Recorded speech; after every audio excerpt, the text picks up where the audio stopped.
The beautiful thing about free will and free choice is that we can change our minds at any time. And if we're being honest, we'll change our minds based on the facts at hand. Just because you believe something in your early childhood or even for most of your life, it does not mean you need to keep on believing that. We can change.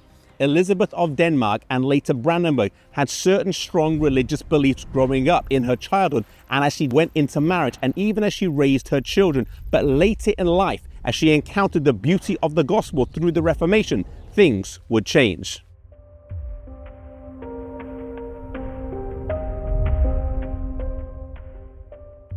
Born in Denmark, here in Nyborg Castle in 1485, Elisabeta was a Danish princess and sister of Christian II. She would have grown up with strong Catholic beliefs, and around the age of 17 or 18, she wed Joachim of Brandenburg in April 1502. As a wedding gift, he gave his beloved the castle of Spandau, along with the adjoining village and lands that surrounded it. Together they had 5 children, 2 sons and 3 daughters, and they were raised Catholic, and Elisabeta herself showed no signs of deviation from the Catholic faith. However, in 1527, 25 years after they got married, she encountered the beauty of the gospel through Lutheranism.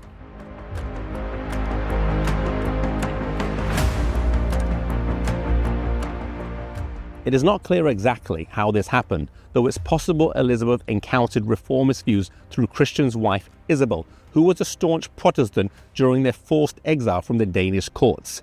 It's also possible she encountered some itinerant Protestant preachers, or even read a copy of Luther's German Bible, which incidentally her husband had prohibited in his realm.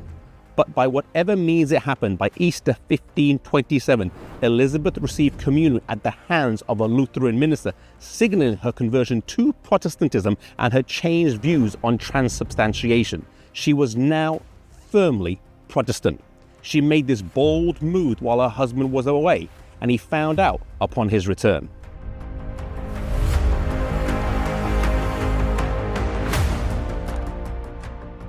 Joachim was so enraged with his wife that he gave her 6 months to recant and take the Mass. She refused and was given another several months to take the Mass until Easter 1528. In the meantime, he called some of his counselors to see what he could do with his disobedient and heretical wife. Her offense was not worthy of death, and divorce, while permissible, was not ideal. She also called her uncle, John the Elector of Saxony, and he told her to escape and offered her asylum. It is likely she was here in the Spandau Castle when, with the help of one of her ladies in waiting, she rode across the moat, boarded a wagon, and escaped, ending up in Torgau.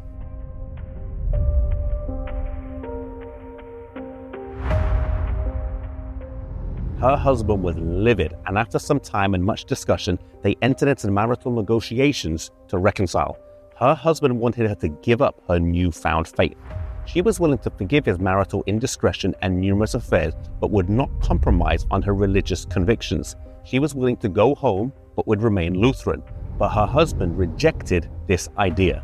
What followed for her was years of poverty, anxiety, and loneliness, as her husband refused to send her any money.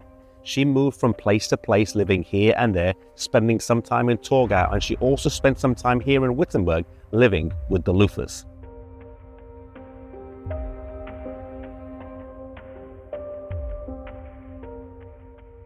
After her husband died, as the years passed by, she was able to renew her relationships with her children, and at least 2 of them, Margaret and later Joachim, converted to Protestantism.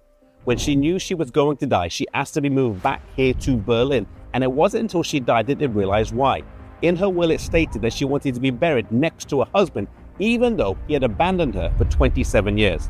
She gave up her husband, her children, her home, her financial comfort, and her health, all because of her religious convictions. Would you be willing to give up your home, your family, your friends, your job because of your religious convictions? God is looking for people who love Him more than anything and are willing to give up everything to serve Him. May you and I be such people.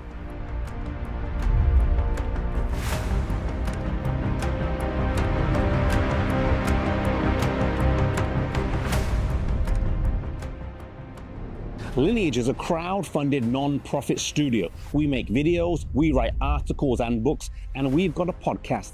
And it's all to share the stories of biblical and Christian role models in history. We uncover heroes from the past to inspire, guide, and help today's generation connect the past with the present and the future. And it's all free for you because it's been generously paid for by thousands of supporters all over the world. Your support is helping millions of people understand their identity, their purpose, and their mission in life. Crowdfunded means whatever you give, big or small, helps us accomplish our mission. You can help us make more resources by joining our mission. You can give at lineagejourney.com.